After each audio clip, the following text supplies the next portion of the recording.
안녕하십니까. 신의균의 국방TV 시큐리티 뉴스입니다. 자, 오늘도 우크라이나 전황 그리고 이스라엘 상황 같이 보겠는데요.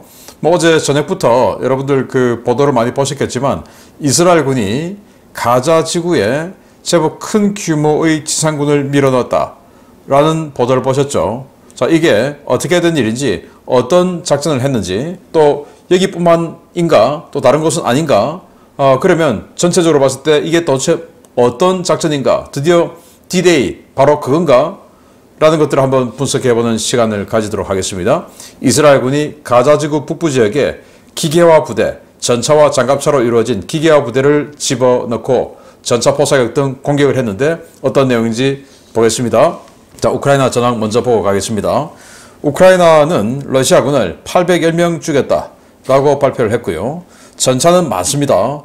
29대의 전차를 격파했다. 물론 여기에는 T-55, T-54 같은 아주 구형 전차도 다수 포함되어 있는 상황입니다. 장갑차는 18대 격파, 차량은 33대를 격파했다 라고 발표를 했고, 특수장비는 3대를 격파했고, 야포는 여전히 많죠. 30문의 야포를 격파했고, 다른장 로켓은 1문을 격파했다. 무인항공기는 17대를 격추했다 라고 밝혔고요. 자, 전선 상황을 보면 우크라이나 총참모부는 주요 전선에서 80회의 교전을 했다. 그리고 동부와 남부에서 우크라이나군이 공세 중이다 라고 밝혔습니다. 자, 그래서 80회 그러면 꽤 많은 전투가 벌어지고 있는데 전투 공세의 주체는 우크라이나군이다 라고 밝혔고요. 자, 미국의 신임 하원 의장이 드디어 선출이 되었습니다. 계속 지금 하원 의장 선출에 실패하다가 선출이 되는데 이게 우크라이나에 큰 충격파를 주게 되었습니다. 존슨 의원이 하원 의장이 되는데 우크라이나는 비상 사태가 되는데, 왜냐? 이 신임 하원 의장이 된 마이크 존슨 의원은 루지애나주 출신의 사선 의원인데요. 이 사람은 완전히 진성 트럼프 전 대통령의 이너서클 멤버예요. 트럼프 대통령이 소송전을 할 때 소송전을 맡은 변호사를 하기도 했고, 그리고 트럼프 대통령이 부정선거 관련해서 도미니언 등과 막 싸우고 이러고 있을 때 그 선봉에 있었던 의원이에요. 그러니까 완전히 이 트럼프 전 대통령과 그냥 복심이다 이렇게 볼 수 있는 사람인데, 이 사람이 하원 의장이 됐어요. 그 말은 뭐냐? 트럼프 대통령의 정책이 그대로 구현될 또는 그것을 이끌고 갈, 그런 정책을 이끌고 갈 가능성이 아주 크죠. 트럼프 대통령은 아시다시피 우크라이나에 이렇게 전폭적으로 지원하는 것에 대해서 대단히 부정적이죠. 따라서 미 하원에서 우크라이나를 지원하는 이 지원금 가결 이런 것들이 굉장히 어려워질 수 있다라는 상황이기 때문에 이 우크라이나가 지금 비상이 걸렸다라는 겁니다.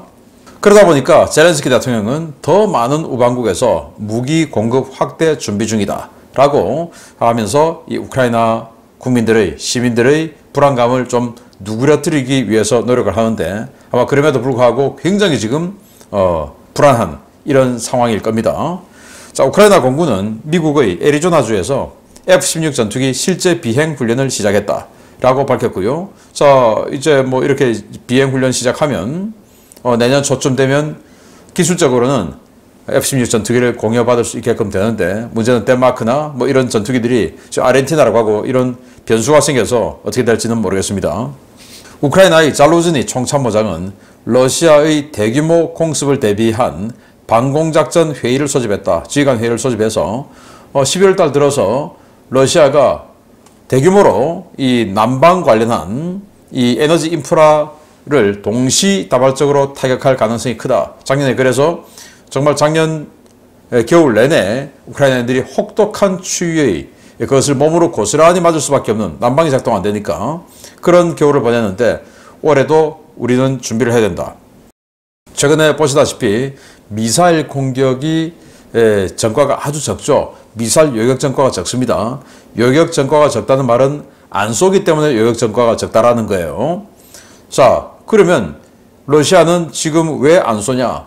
한 번에 그냥 우크라이나가 도저히 막아낼 수 없는 중과 부적의 상태로 몰아넣어서 예를 들어서 100발 쏘아서 우크라이나가 50발을 요격한다 하더라도 나머지 50발은 어딘가에 두들겨 맞을 정도로 동시다발적으로 많은 미사일을 쏘기 위해서 지금 이 뭔가를 계속 모으고 축적하고 있는 중이다.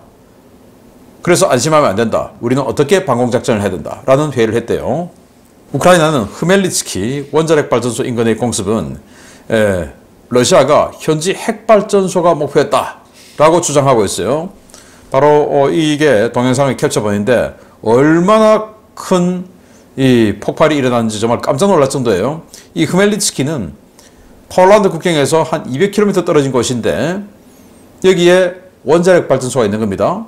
그런데 그 원자력 발전소 크게 머지 않은 곳에 우크라이나의 탄약창이 있었던 거예요. 그 탄약창을 러시아의 드론들이 와서 때렸는데 그 중에서 전차 포탄을 집중적으로 적재해 놓은 창고가 터졌다라는 거예요. 얼마나 큰 폭발이 일어났는지 보시겠습니다. 네, 뭐 화염이 쫙 있다가 다시 꼬강 하고 유폭이 일어나는데 굉장히 뭐 그림만 봐도 크죠. 이런 폭발을 했는데 이거 이제 우크라이나는 이걸 또 선전전을 해야 되죠. 그래서 러시아가 핵발전소, 원자력 발전소를 때리려고 쏜 거다라고 하고 있고, 이 러시아는 저 우크라이나 나치들이 이 위험하게도 탄약고를 원자력 발전소 옆에다가 놔뒀다. 이렇게 서로 지금 비난을 하고 있습니다. 저는 서로 욕먹을 짓을 좀 한 것 같은데 아무튼 그래서 이 원자력 발전소가 일부 손상을 입었다라고 하는데 전차 포탄 창고가 터지다 보니까 아까 보시다시피 엄청난 유폭이 일어나다 보니까 그 파공 때문에 이 옆에 있던 원자력 발전소의 변전시설 건물 유리창이 몇 장 깨졌다고 합니다. 뭐 그걸 일부 손상을 입었다라고 하는 건 맞는가 모르겠는데 아무튼 그런 상태라고 합니다. 러시아는 올해 징병 그리고 모병을 통해서 38만 5천 명의 병력을 확보했다라고 발표를 했는데, 자, 러시아가 지금 병력을 어떻게 모으죠? 일단은 뭐 정기 징병하죠. 우리나라도 올해 징병 군대 갈 사람 있으면 군대 가야 되죠. 징병. 그리고 모병하죠. 뭐 여군도 모병하고 뭐 각종 프로그램을 통해서 모병하죠. 우리나라도 징병 모병을 하는데 여기도 징병 모병을 통해서 신병을 38만 5천 명 모았고, 또 다른 건 뭐 있습니까? 의용병 있죠. 그리고 또 있습니다. 용병 있죠. 자, 이런 식으로도 있는데 또 있습니다. 더 많은 거 22만 명의 동원, 올해 22만 명 동원한다고 했죠. 그러면 의용병, 용병 이거 빼고 순수하게 신병과 동원 이걸로만 통해서, 이거 이제 국가에서 하는 거니까 이것만 통해서 38만 5천 명의 신병 그리고 22만 명의 동원하면 올해 60만 명, 와, 병력 확보한다 이겁니다. 그러니 러시아는 병력이 좀 상대적으로 여유롭다. 그러나 무기가 없다라는 거죠. 2차 대전하고 똑같은 겁니다. 자, 쇼이구 러시아 국방장관은 자포리자의 최전선 지휘소를 방문했다고 주장했는데 또 거짓이다 라고 이 군사 전문가들이 판명을 내리고 있어요. 왜냐, 이 사진을 보고 물론 이제 이 동영상의 캡처본인데 여기가 실내 지휘소다 이거예요. 자포리자의 전선 지휘소를 방문한 모습인데 여기 위장막 같은 게 기둥, 벽 다 지금 씌워져 있습니다. 그래서 이걸 보고 군사 전문가들이 아니 정신 나갔냐? 건물 밖에다가 위장막을 씌워놔야지 건물 안에 위장막 씌우는 게 어딨냐? 즉 이거는 가짜다. 여기 보면 뭐 우크라이나 드론 노획한 거 세워놓고 우크라이나 뭐 AT4 뭐 이런 거 우크라이나 대전차 화기 이런 거 잔뜩 노획한 거 세워놓고 이러고 있는데 여기는 그냥 멀쩡한 건물 내부인데 멀쩡한 건물 내부에 뭐 이러고 있는 거 하면 야 그게 자포리자 맞냐? 라고 욕먹을 것 같으니까 내부에다가 뭔가 병영 같은 느낌을 주려고 이런 위장막을 내부 기둥, 벽에다가 둘러놨는데 이게 미친 짓 아니냐라는 건데 제가 봐도 그렇습니다. 아니 이게 여기 할 거에 있으면 밖에다가 해놔야지. 정신 나간 거죠. 즉 여기는 자포리자가 아니다. 쇼이구가 무슨 간이 커서 자포리자 같은 포격 받을 수 있는 곳에 가겠냐. 또 거짓말이다 라고 군사 전문가들이 판정을 내렸어요. 우크라이나는 러시아 탈영병들로 구성된 독립전투대대를 창설했고 곧 투입한다고 하는데 이게 이제 I want to live 그 사이트를 통해서 탈영하고 항복하고 이런 그 러시아군들 있죠. 그 러시아군들로만 모아서 부대를 하나 만들었다라고 하는데 얼마나 잘 싸울 수 있을지. 아니 전장에서 빠지고 싶어서 I want to leave로 신고해서 이제 들어갔는데 다시 전투에 투입하면 조금 거시기 할지도 모르겠습니다. 자, 미국 전쟁연구소 ISW는 우크라이나가 베르보브 방면에서 진격 성과를 거뒀다. 그러니까 이 자포리자주의 세계 축선에서 중간 지점에 있는 바로 그 베르보브, 오레호브, 로보티네 이쪽이죠. 거기에서 진격의 성과를 거뒀다라고 주장을 하고 있고, 우크라이나는 헤르손의 남쪽으로 교두보를 지속적으로 확장하고 있다. 그리고 추가 병력 투입 중이다 라고 밝혔는데, 러시아는 아니다, 우리가 격퇴하고 있다 이렇게 밝히고 있어요. 그러나 이 명확한 것은 러시아가 격퇴를 못하고 있고 우크라이나는 여기에 추가 병력을 투입하고 있는데, 그럼에도 러시아가 격퇴를 못하고 있는 게 문제예요. 왜냐? 우크라이나는 지금 보트 타고 넘어가고 있기 때문에 그냥 보병들만 넘어가고 있는 겁니다. 전차도 없이. 그걸 격퇴를 못하고 있을 이런 정도의 허접한 러시아 방어군이니까 이제 본격적으로 앞으로 이제 부교 깔리고 해서 전차, 장갑차 넘어오면 완전히 그냥 끝나는 거죠. 이런 상황이다 라는 거고, 자, 이제 이스라엘 상황 보겠습니다. 이스라엘이 가자지구 지상군 진입을 위한 예비 군사 조치를 시작했습니다. 네타냐후 총리가 지상군 진입 D-Day가 확정됐다고 밝힌 지 단 몇 시간 만인데요. 기갑부대와 공병부대가 동원돼 가자지구 북부에서 하마스 거점들을 맹렬하게 공격했습니다. 지상군의 대규모 진입에 앞선 선행작전이자 인질 구출을 위한 양동작전이었던 것 같습니다. 이스라엘군이 현지 시각 10월 26일 새벽 기갑부대와 공병부대를 투입해 가자지구 북부에 대한 정밀 타격작전에 돌입했으며 하마스의 주요 거점들을 공격했다고 밝혔습니다. 이번 작전은 이스라엘 정규군 부대 가운데 가장 역사가 긴 최정예 부대인 제84 기바티 여단이 투입됐는데요. 이 부대는 2005년 가자지구에서 철수하기 전 오랫동안 가자지구 점령 임무를 수행했던 기계화 보병 부대입니다. 기바티 여단은 메르카바 마크4 전차와 전투 공병 장갑차, 나메르 장갑차 등을 투입해 가자지구 북부 장벽을 부수고 가자지구 내로 쇄도했는데요. 이들은 장벽 안쪽에 교두보를 확보하고 교두보 가시거리 내에 있는 하마스 대전차 진지와 감시 초소 등을 집중 포격했습니다. 이들은 하마스가 장벽 안쪽 주요 기동로에 설치한 부비 트랩과 IED를 제거하고 후속 부대가 밀고 들어올 수 있는 기동로를 만들었는데요. 새벽 시간대에 기습적으로 감행된 이번 작전에 하마스는 크게 당황하는 모습을 보였습니다. 팔레스타인 소식통들은 이번 공격이 10월 7일 무력 충돌 발생 이후 이스라엘 지상군이 수행한 최대 규모의 작전이었다고 전하고 있는데요. 단 몇 시간 동안의 전투에서 다수의 하마스 조직원들이 전사했고 노스 가자 일대의 주요 방어 거점들이 다수 파괴됐다고 밝혔습니다. 이스라엘 국방부는 이번 작전이 가자지구 북부 지역 하마스 거점에 대한 정밀 타격 작전이었다고만 밝히고 있는데요. 아랍권 오신트 소식통들은 이스라엘군의 새벽 공격 당시 가자지구 남부 지역에 대한 공중 강습 작전이 있었다고 보고하고 있습니다. 작전은 가자지구 남부 최대 도시인 칸 유니스 일대에서 관측됐는데요. 다수의 이스라엘 헬기들이 도심 지역으로 접근했고 하마스 측의 대공포가 이스라엘 헬기에 발포해 헬기 일부가 피격됐다고 소식통들은 전하고 있습니다. 이스라엘은 현지 시각으로 10월 25일 오후부터 칸 유니스 일대의 일부 블록에 전투기를 동원한 집중 폭격을 가하고 있는데요. 팔레스타인 측은 이 공습으로 일가족이 몰살당하고 엄청난 인명피해가 발생했다며 이스라엘이 가자지구 남쪽으로 주민들을 몰아넣고 그곳에 폭탄을 쏟아붓고 있다라고 비난했습니다. 25일 야간부터 있었던 일련의 움직임은 지상군 진입에 앞선 선행작전이자 하마스의 시선을 끌기 위한 양동작전이었던 것으로 보이는데요. 이스라엘군이 대규모 작전에 앞서 220여 명의 인질들을 무사히 구해낼 수 있을지 여부에 관심이 쏠리고 있습니다. 네, 이스라엘이 기계화 부대를 집어넣었습니다. 바로 가자지구 북쪽으로 집어넣었는데, 이 네타냐후 총리가 D-Day 정했다, 만장일치로 정했다라고 심야 발표를 하고 나서 몇 시간 후에 새벽에 그냥 확 밀고 들어간 겁니다. 자, 그러면 이게 전면전의 서곡인가? 이게 바로 D-Day H-아워인가? 그건 아니고 이거는 제가 봤을 때 선행작전이다. 자, 그래서 10월 26일 새벽에 가자지구 북부에 진입한 이 84 기바티 여단, 보시다시피 메르카바, 막4 전차 등등 해서 이런 기계화 부대들이 쭉 밀고 들어가요.